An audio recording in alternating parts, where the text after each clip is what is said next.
Hello and welcome to this calculus video. Today we will be talking about differential equations.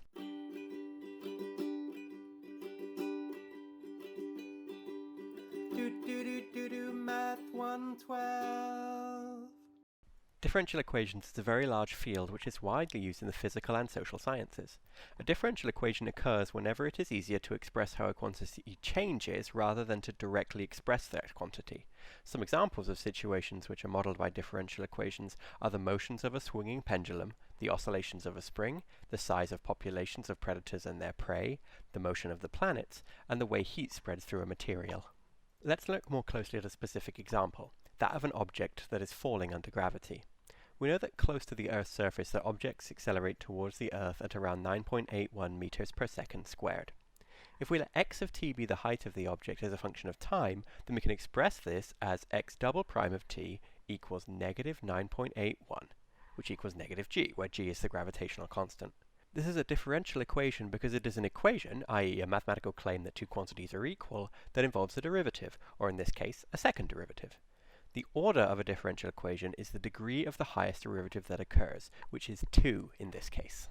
A solution to a differential equation is a function which has the property that when you plug it into the equation you get something true. There is usually more than one solution to a differential equation, so if we solve one completely we get a whole family of solutions. Let's look at our example, x double prime of t equals negative g.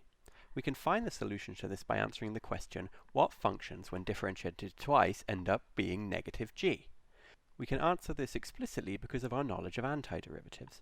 One solution is x of t equals negative g times t squared over 2. Is this the only solution? No, because we have integrated twice, so we could also add ct plus d for any reals c and d. So the most general solution is x of t equals negative g t squared over 2 plus ct plus d.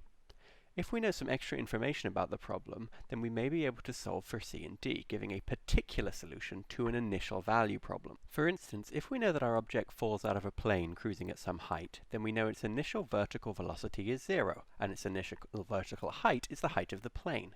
We could plug these in to find the particular solution to this initial value problem.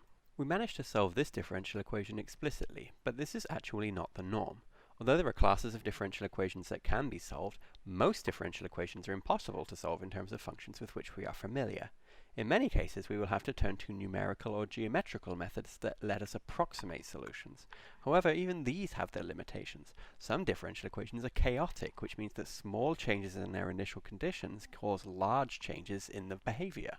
This is beyond the scope of the course, however.